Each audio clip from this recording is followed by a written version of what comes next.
Hi friends, நான் உங்களோட புச்சிமா. அடர்ந்த அந்த பெரிய காட்டின் ஒரு குகையில் அந்த சிறு சிங்கம் பிறந்தது. பிறக்கும் போதே அதன் கண்கள் ஒரு விதமான கம்பீரத்தையும் அதிகாரத்தையும் கொண்டிருந்தன. மற்ற விலங்குகளைப் போல பயந்து ஓடுவது அதன் இரத்தத்திலேயே இல்லாத ஒரு குணம். தன் தாயின் அரவணைப்பில் வளர்ந்தாலும் காட்டின் விதிகளை அது மெல்ல மெல்ல கற்றுக்கொண்டது.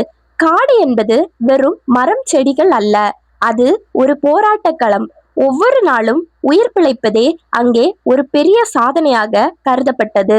அந்த சிறு சிங்கம் தன் பிடரி வளரும் காலத்திற்காக ஆவலோடு காத்திருந்தது. அதன் மௌனமான பார்வையில் ஒரு பேரரசை ஆளும் கனவு மறைந்திருந்தது. சிங்கம் வளர வளர அதன் கர்ஜனை காட்டின் திசைகளை அதிர செய்ய தொடங்கியது. ஒரு சிங்கம் என்பது வெறும் வேட்டையாடும் விலங்கு மட்டுமல்ல, அது கட்டுப்பாட்டின் அடையாளம்.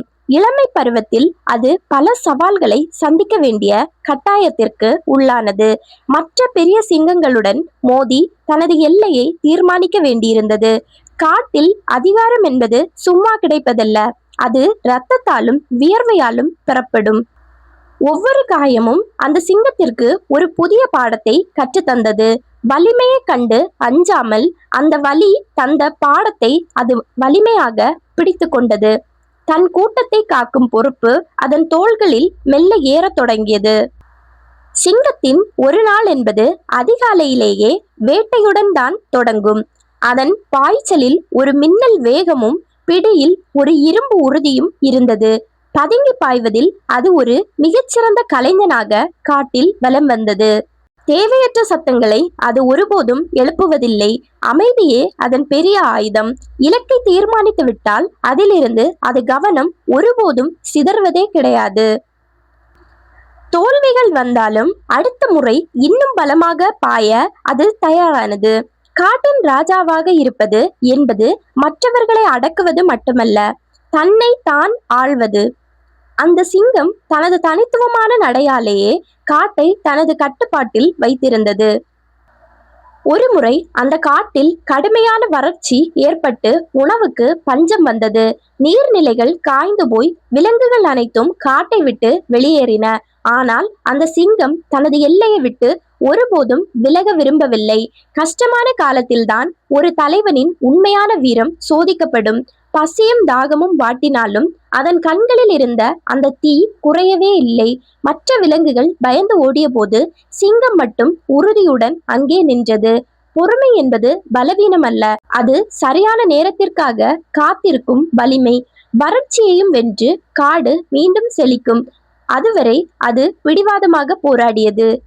சிங்கத்தின் பிடரி இப்போது முழுமையாக வளர்ந்து ஒரு கிரீடம் போல காட்சியளித்தது. அதன் ஒரு கர்ஜனை கேட்டால் மைல்களுக்கு அப்பால் இருக்கும் விலங்குகள் நடுங்கும். ஆனால் சிங்கம் தேவையற்ற நேரங்களில் ஒருபோதும் தனது குரலை உயர்த்துவதில்லை. தகுதியுள்ளவர்கள் தங்களை தம்பட்டம் அடித்துக் கொள்ள வேண்டிய அவசியமே இல்லை. அதன் மௌனமே மற்ற விலங்குகளுக்கு ஒரு பெரிய எச்சரிக்கையாக இருந்தது. சிங்கத்தின் ஒவ்வொரு அடியிலும் ஒரு நிதானமும் ஒரு தெளிவான திட்டமும் இருந்தது. கூட்டத்தின் நலனுக்காக தனது சுகங்களை தியாகம் செய்யவும் அது தயாராக இருந்தது. ஒரு ராஜாவாக இருப்பது என்பது ஒரு பதவி அல்ல, அது ஒரு மிகப்பெரிய பொறுப்பு. காட்டிற்குள் ஒரு முறை வேட்டைக்காரர்கள் நுழைந்து விலங்குகளை துன்புறுத்த முயன்றனர். அப்போது அந்த சிங்கம் தன் கூட்டத்தை காக்க முன்னின்று போரிட்டது. மனிதர்களின் நவீன ஆயுதங்களை கண்டும் அது ஒருபோதும் பின்வாங்கவே இல்லை. உயிருக்கு ஆபத்து என்று தெரிந்தும் தன் இனத்திற்காக அது களத்தில் நின்றது. பயம் என்பது மனதில் தோன்றுவது, ஆனால் வீரம் என்பது செயலில் தெரிவது. சிங்கத்தின் அந்த துணிச்சல் வேட்டைக்காரர்களையே ஒரு நிமிடம் நடுங்க செய்தது. இறுதியில் சிங்கத்தின் போராட்டத்திற்கு முன்னால் அநியாயங்கள் தோற்று போயின. காட்டின் பாதுகாப்பு அரணாக தான் இருப்பதை அந்த சிங்கம் மீண்டும் நிரூபித்தது. சிங்கத்தின் வாழ்க்கையில் முதுமை என்பது தவிர்க்க முடியாத ஒரு கட்டாயமாக இருந்தது. அதன் பற்கள் தேய்ந்து பாய்ச்சலின் வேகம் கொஞ்சம் கொஞ்சமாக குறையத் தொடங்கியது. ஆனாலும் அதன் பார்வையில் இருந்த அந்த அதிகாரம் மட்டும் மாறவே இல்லை. முதுமை என்பது உடலுக்குத்தான், மனதில் தைரியத்திற்கு ஒருபோதும் முதுமை கிடையாது. தான் இளமையில் செய்த சாதனைகளை நினைத்து அது ஒருபோதும் கர்வம் கொள்ளவில்லை. ஒவ்வொரு காலத்திற்கும் ஏற்ப தன்னை தகவமைத்துக் கொள்வதே புத்திசாலித்தனம். சிங்கம் இப்போது இளைய சிங்கங்களுக்கு வேட்டையாடும் முறைகளை ரகசியமாக கற்றுத்தந்தது. அனுபவம் என்பது ஒரு மிகப்பெரிய சொத்து என்பதை அது மற்றவர்களுக்கு உணர்த்தியது. ஒரு நாள் ஒரு இளம் சிங்கம் வந்து அந்த பழைய சிங்கத்தின் எல்லையை சவாலுக்கு அழைத்தது. முதுமை அடைந்தாலும் ராஜ சிங்கம் அந்த சவாலை வீரத்துடன் ஏற்றுக்கொண்டது. அதிகாரம் என்பது கேட்க கிடைப்பதல்ல, அது போராடி பெற வேண்டியது. இரு சிங்கங்களுக்கு இடையே நடந்த அந்த போர் காட்டின் வரலாற்றில் எழுதப்பட்டது. சிங்கம் தன் அனுபவத்தாலும் புத்தியாலும் அந்த இளம் சிங்கத்திற்கு பாடம் புகட்டியது. வலிமை மட்டுமே வெற்றியை தந்து விடாது, சமயோசித புத்தியும் மிக அவசியம். இறுதியில் அந்த இளம் சிங்கம் ராஜ சிங்கத்தின் அனுபவத்திற்கு முன்னால் பணிந்தது. அதிகாரம் என்பது வெறும் பலத்தில் இல்லை, அது நேர்மையான நடத்தையில் உள்ளது. சிங்கம் தனது ஓய்வு நேரத்தில் காட்டின் உயர்ந்த பாறையின் மேல் அமர்ந்து வேடிக்கை பார்க்கும். அங்கிருந்து பார்க்கும்போது காடு முழுவதுமே அதன் காலடியில் இருப்பது போல தோன்றும். தான் கடந்து வந்த கரடு முரடான பாதைகளை அது அமைதியாக நினைத்து பார்க்கும். காயங்கள் தழும்புகளாக மாறி அதன் உடலில் ஒரு வரலாற்று வரைபடமாக தெரிந்தன. அந்த தழும்புகள் ஒவ்வொன்றும் ஒரு வெற்றியின் அல்லது ஒரு போராட்டத்தின் அடையாளம். கஷ்டங்கள் இல்லாமல் ஒரு மாபெரும் சரித்திரத்தை படைக்க முடியாது என்று அது உணர்ந்தது. அந்த பாறையின் மேல் அமர்ந்திருக்கும் சிங்கத்தை பார்ப்பதே ஒரு தெய்வீக காட்சி. காட்டின் ராஜா எப்போதும் தனிமையே தனது மிகப்பெரிய துணையாக கருதும். மழைக்காலங்களில் காடு பசுமையாக மாறும்போது சிங்கம் தன் குட்டிகளுடன் விளையாடும். கம்பீரமான ராஜாவாக இருந்தாலும் தன் குடும்பத்திடம் அது ஒரு மென்மையான தந்தையாக இருந்தது. கண்டிப்பு இருக்கும் இடத்தில் அன்பும் இருக்க வேண்டும் என்பதே அதன் கொள்கை. குட்டிகளுக்கு காட்டில் ஆபத்துகளை பற்றி அது மெல்ல மெல்ல எச்சரித்து கொண்டே இருக்கும். எதிரிகளை எப்படி எதிர்கொள்வது என்பதையும் நண்பர்களை எப்படி அறிவது என்பதையும் சொல்லி தந்தது. ஒரு நல்ல தலைவன் தனக்கு பின்னால் பல தலைவர்களை உருவாக்கிவிட்டு செல்வான். சிங்கத்தின் வம்சம் காட்டில் ஒருபோதும் அழியாது என்பதற்கு அதுவே அஸ்திவாரம். அன்பும் வீரமும் கலந்த ஒரு வாழ்க்கையை அந்த சிங்கம் வாழ்ந்து காட்டியது. சிங்கத்தின் தூக்கம் என்பது ஒரு விழிப்புணர்வு நிறைந்த மௌனமான நிலை.